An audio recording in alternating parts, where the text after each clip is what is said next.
Hello everyone, welcome to Legal Card. Today we will discuss a significant issue, one nation, one election. Now we will break down into different parts from historical, legal and constitutional perspectives to make you understand easily. Let's dive into it. नमस्ते, legal card में आपका स्वागत है। आज हम एक महत्वपूर्ण मुद्दे वन नेशन वन इलेक्शन पर चर्चा करेंगे। हम इसे ऐतिहासिक, कानूनी और संवैधानिक दृष्टिकोण से समझेंगे और इससे जुड़े महत्वपूर्ण केस लॉ भी देखेंगे। चलिए शुरू करते हैं। Let's begin by understanding the concept of one nation, one election in detail. What do you mean by one nation, one election? आइए one nation, one election की अवधारणा को विस्तार से समझते हैं। One nation, one election क्या होता है? One nation, one election refers to conducting simultaneous elections for the Lok Sabha, state legislative assemblies, and local bodies. The idea was proposed to reduce election-related cost and streamline the election process. One nation one election का मतलब है कि लोकसभा, राज्य विधानसभाओं और स्थानीय निकायों के चुनाव का एक साथ कराना जाना। यह विचार चुनाव संबंधी खर्चों को कम करने और चुनाव प्रक्रिया को सुव्यवस्थित करने के उद्देश्य से सामने आया। Now that we have understood the concept of one nation one election, let's dive into the historical background and how it has evolved over time. अब जब हम इसका मतलब समझ गए तो आइए इसके ऐतिहासिक पृष्ठभूमि पर चर्चा करेंगे और जानेंगे कि यह विचार समय के साथ कैसे विकसित हुआ। Focusing on the historical background, India held simultaneous elections from 1951 to 1967, but this practice ended when some state assemblies were dissolved prematurely. For example, in 1968 and 1969, several state assemblies like Haryana and West Bengal were dissolved, breaking the synchronization. Bharat में 1951 से 1967 तक एक साथ चुनाव कराए गए थे, लेकिन यह प्रक्रिया तब समाप्त हो गई जब कुछ राज्य विधानसभाओं को समय से पहले भंग कर दिया गया। उदाहरण के लिए 1968 और 1969 में हरियाणा और पश्चिम बंगाल जैसे कई राज्य विधानसभाओं को भंग कर दिया गया था, जिससे यह समन्वय टूट गया। Now that we have seen the historical context, let's move on to the arguments in favor of one nation, one election and why it is being proposed. अब जब हमने ऐतिहासिक संदर्भ को देख लिया है तो आइए हम वन नेशन वन इलेक्शन के पक्ष में दिए जाने वाले तर्कों पर चर्चा करते हैं और समझते हैं कि इसे क्यों प्रस्तावित किया जा रहा है। Let's look at the first argument in favour, cost saving. A primary argument in favour of one nation one election is the immense cost saving it offers. Currently, Indian government spends massive amounts on conducting elections. For instance, the 2019 general election alone cost the exchequer 60,000 crores. Multiple elections further add to these expenses. Simultaneous elections can help reduce this financial burden significantly. One nation one election के पक्ष में सबसे बड़ा तर्क यह है कि इससे भारी खर्चों की बचत होगी। वर्तमान में चुनाव कराने में भारतीय सरकार को भारी खर्च करना पड़ता है। उदाहरण के लिए 2019 के आम चुनाव में अकेले सरकार को 60,000 करोड़ का खर्च आया था। कई चुनावों से यह खर्च और भी बढ़ जाता है। एक साथ चुनाव कराने से इस वित्तीय बोझ की काफी हद तक कम किया जा सकता है। The next one is the reduced administrative burden. Another advantage is the reduced administrative burden on the election commission and the government machinery. With multiple elections happening every year, these resources, both human and financial, are overburdened. For instance, the election commission has to mobilize security forces, electoral officers, and other infrastructure repeatedly for each election.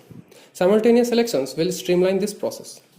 दूसरा फायदा यह है कि चुनाव आयोग और सरकारी machinery पर प्रशासनिक बोझ कम हो जाएगा।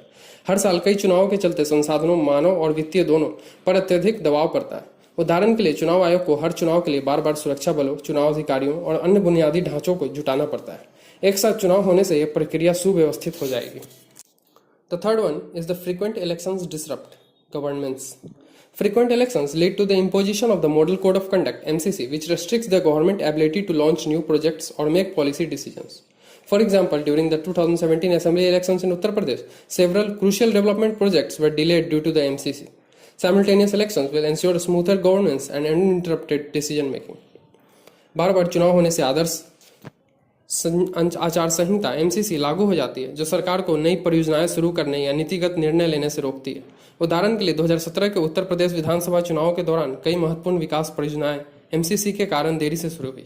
एक साथ चुनाव होने से सुचारू शासन और निर्बाध निर्णय लेने की प्रक्रिया सुनिश्चित होगी। The fourth one is the stability in governance. Simultaneous elections would bring political stability. Frequent elections create political instability as government focus more on campaigning than governance. With one synchronized election, political leaders can dedicate more time to actual governance instead of being constantly in election mode. एक साथ चुनाव होने से राजनीतिक स्थिरता भी आएगी। बार बार चुनाव होने से राजनीतिक स्थिरता अस्थिरता पैदा होती है क्योंकि सरकारें शासन से अधिक चुनाव प्रचार पर ध्यान देती है। एक बार समन्वित चुनाव होने से राजनीतिक नेता लगातार चुनावी मोड में रहने की बजाय वास्तविक शासन पर अधिक समय दे सकेंगे। The fifth one is the increased voter turnout. A synchronized election may also lead to higher voter turnout. In India, voter fatigue sets in when elections are held frequently, reducing participation. Simultaneous elections can encourage more citizens to participate in the electoral process as they will only have to vote once during the election cycle. एक साथ चुनाव कराने से मतदाता की भागीदारी बढ़ने को भी संभावना है। भारत में जब बार बार चुनाव होते हैं तो मतदाता थकावट महसूस करते हैं, जिससे उनकी भागीदारी घट जाती है। समन्वित चुनाव मतदाताओं को एक ही बार में पूरे चुनाव चक्र के दौरान मतदान करने के लिए प्रेरित कर सकते हैं। The sixth one is the boost to development. With simultaneous elections, the government can focus on development projects without frequent interruptions caused by the MCC. This will allow faster execution of policies, ensuring that projects related to infrastructure, healthcare, and education can be carried out without delays. एक साथ चुनाव होने से सरकार विकास परियोजनाओं पर बार बार आचार संहिता के कारण आने वाली बाधाओं के बिना ध्यान केंद्रित कर सकेगी। इससे नीतियों के क्रियान्वयन में तेजी आएगी और बुनियादी ढांचा, स्वास्थ्य और शिक्षा से जुड़ी परियोजनाएं बिना देरी के पूरी की जा सकेंगी। The seventh one is the international comparison. Countries like South Africa and Sweden have successfully implemented simultaneous elections. Though India has a more complex federal structure, these examples show that the model can work with the right infrastructure and political will. दक्षिण Africa और Sweden जैसे देशों में एक साथ चुनाव सफलतापूर्वक आयोजित किए जाते हैं। हालांकि भारत का संघीय ढांचा अधिक जटिल है, लेकिन इन देशों के उदाहरण दिखाते हैं कि सही बुनियादी ढांचे और राजनीतिक इच्छा शक्ति के साथ यह मॉडल काम कर सकता है। The advantages of this idea seem appealing. There are also strong arguments against it. Let's now examine the points raised by the critics. जहां इस विचार के फायदे आकर्षक लगते हैं, वहीं इसके खिलाफ भी मजबूत तर्क दिए गए। आइए अब आलोचकों द्वारा उठाए गए बिंदुओं पर नजर डालते हैं। Now, the first argument against one nation, one election is the threat to federalism. The primary argument against one nation, one election is that it undermines India's federal structure. India is a union of states, and each state has its unique political, social, and economic conditions. Forcing simultaneous elections means aligning the state election schedules with the national elections, which can disrupt the independence of state government. One nation one election के खिलाफ सबसे बड़ा तर्क यह है कि यह भारत के संघीय ढांचे को कमजोर करता है। भारत राज्यों का संघ है और हर राज्य की अपनी विशिष्ट राजनीतिक, सामाजिक और आर्थिक स्थितियां हैं। एक साथ चुनाव कराने का मतलब होगा राज्य चुनाव की समय सारणी को राष्ट्रीय चुनाव के साथ संरेखित करना, जिससे राज्य सरकारों की स्वतंत्रता बाधित हो सकती है। Here, one of the case reference is the S.R. Bommai case 1994. In this case, the Supreme Court of India emphasized the importance of federalism and the autonomy of a state government. One nation, one election could be seen as eroding this autonomy by curtailing state-level political timelines. S.R. Bommai मामला 1994 का। इस मामले में भारत के supreme court ने संघवाद और राज्य सरकारों की स्वायत्तता के महत्व पर जोर दिया था। वन नेशन वन इलेक्शन राज्य स्तरीय राजनीतिक समय सीमा को सीमित करके इसके स्वायत्तता को कमजोर करने के रूप में देखा जा सकता है। The another challenge is the logistical and administrative challenges. Conducting simultaneous elections in a vast and diverse country like India poses enormous logistic challenges. For instance, India has over 900 million eligible voters, and elections are conducted in phases due to the sheer scale of the population and logistical difficulties. Conducting all elections at once would require massive coordination of security forces, polling personnel, and equipment. Bharat जैसे विशाल और विविध देश में एक साथ चुनाव कराना एक बड़ा प्रशासनिक और तार्किक चुनौती होगी। उदाहरण के लिए भारत में 900 मिलियन से अधिक योग्य मतदाता हैं और जनसंख्या की विशालता और तार्किक कठिनाइयों के कारण चुनाव चरणों में आयोजित किए जाते हैं। एक साथ सभी चुनाव कराने के लिए सुरक्षा बलों, मतदान कर्मियों और उपकरणों का विशाल समन्वय आवश्यक होगा। For example, during the 2019 general elections, security forces had to be deployed in phases across different states to ensure law and order. Synchronizing both state and national elections will exacerbate this issue, requiring even more personnel and infrastructure. The third one is the frequent by-election. One nation, one election might not entirely solve the problem of election fatigue. Even if simultaneous elections are held, by-election will still need to be conducted in case of death, disqualification, or resignation of elected representatives. This negates one of the major advantages of reducing election frequency. One nation one election चुनाव थकान की समस्या को पूरी तरह से हल नहीं कर सकता। भले ही एक साथ चुनाव कराए जाए, निर्वाचित प्रतिनिधियों की मृत्यु, अयोग्यता या इस्तीफे की स्थिति में उपचुनाव अभी भी कराए जाने होंगे। यह चुनाव की आवृत्ति को कम करने के मुख्य लाभों में से एक को निष्फल करता है। For example the case is, उदाहरण के लिए 2018 में तमिलनाडु में आर.के. नगर उपचुनाव आयोजित किया गया था, जब जयललिता के निधन के बाद यह सीट खाली हो गई थी। इस तरह की घटनाओं से उपचुनाव अपरिहार्य हो जाते हैं। The fourth one is the impact on regional parties.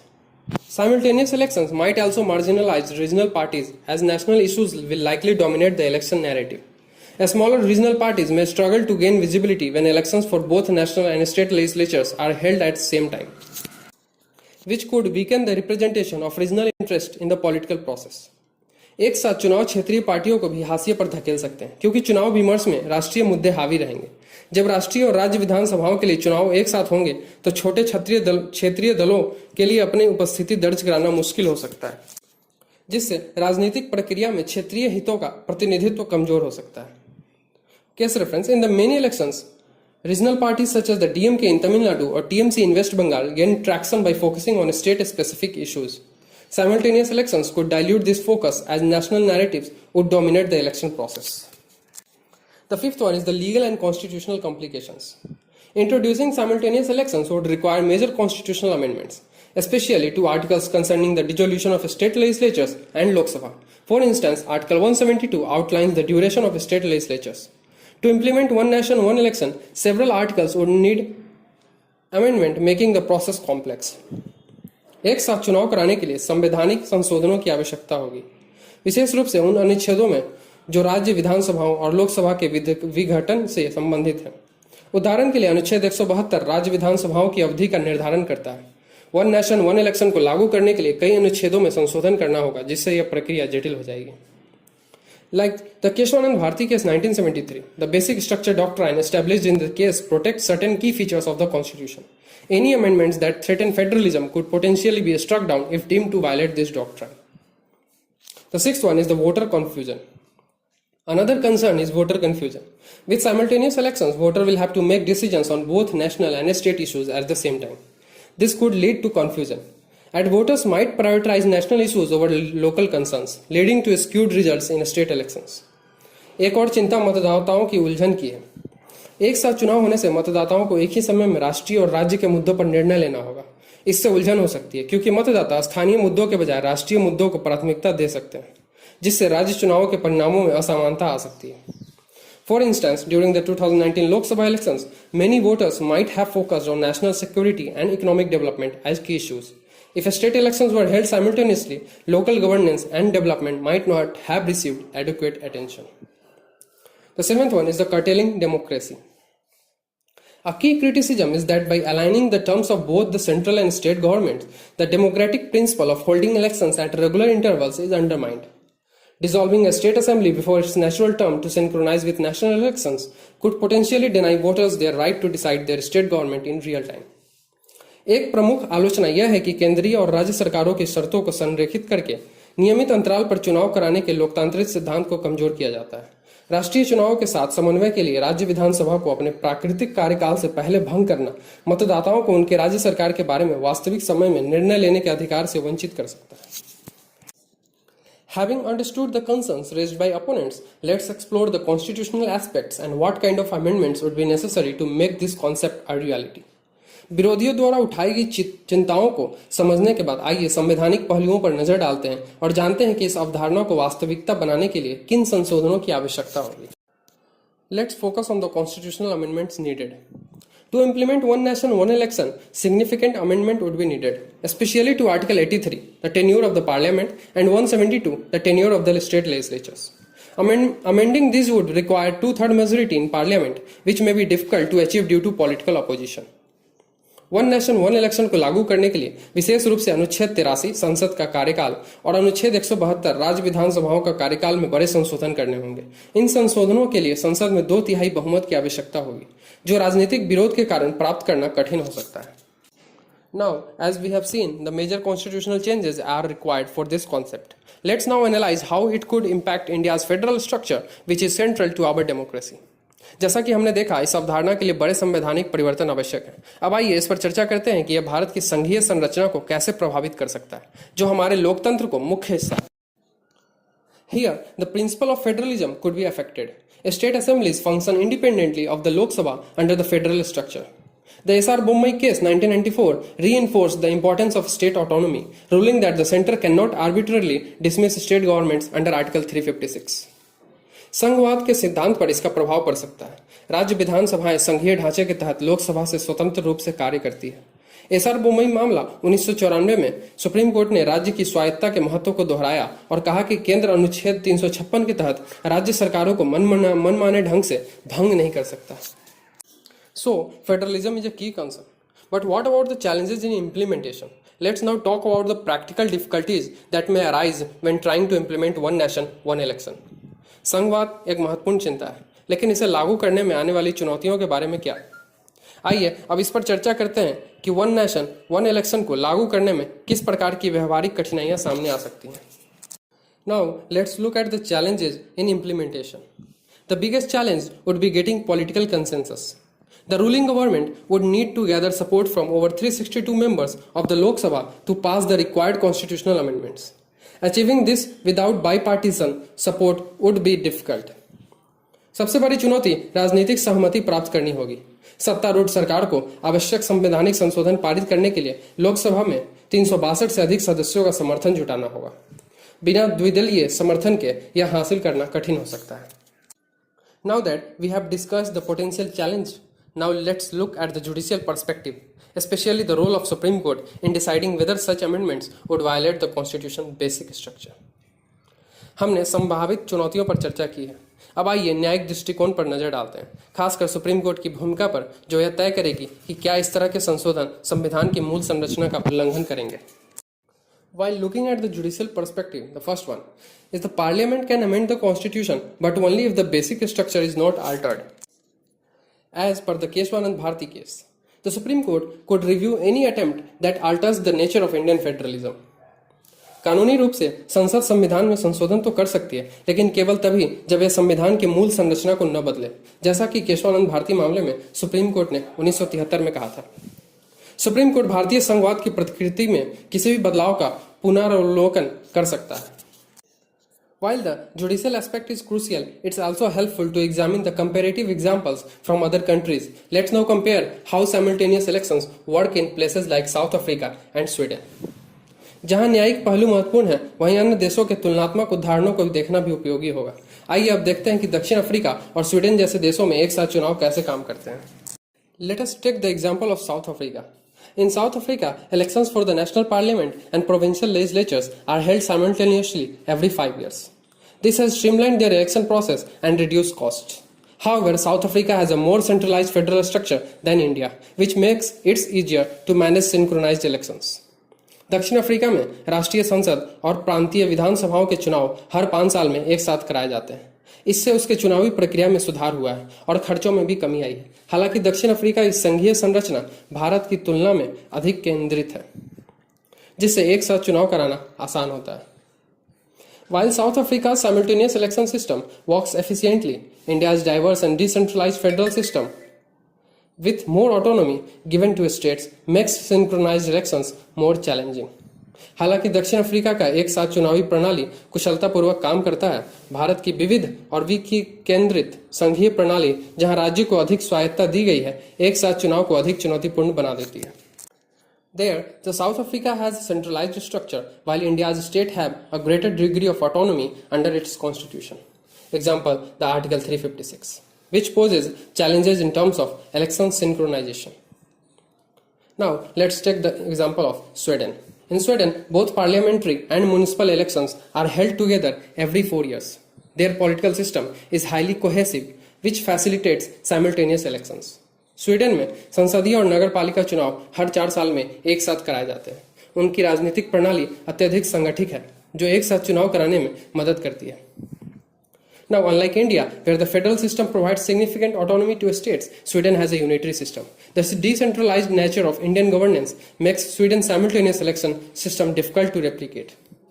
Bharat के विपरीत, जहां संघीय प्रणाली राज्यों को पर्याप्त स्वायत्तता प्रदान करती है, स्वीडन की एक एकात्मक प्रणाली है। भारतीय शासन की विकेंद्रित प्रकृति स्वीडन की एक साथ चुनाव प्रणाली को लागू करने को कठिन बनाती है। In India, states have their distinct elections, and dissolving state assemblies prematurely to synchronize with Lok Sabha elections could violate the federal principle. Such a situation does not arise in unitary systems like Sweden. Now, as we come forward the end of this discussion, it's important to highlight the main takeaways. Let's wrap up with some concluding thoughts on the feasibility and challenges of one nation, one election. इस चर्चा के अंत की ओर बढ़ते हुए मुख्य बातों पर ध्यान देना महत्वपूर्ण है। आइए अब वन नेशन वन इलेक्शन की व्यवहारिकता और चुनौतियों पर कुछ अंतिम विचार साझा करते हैं।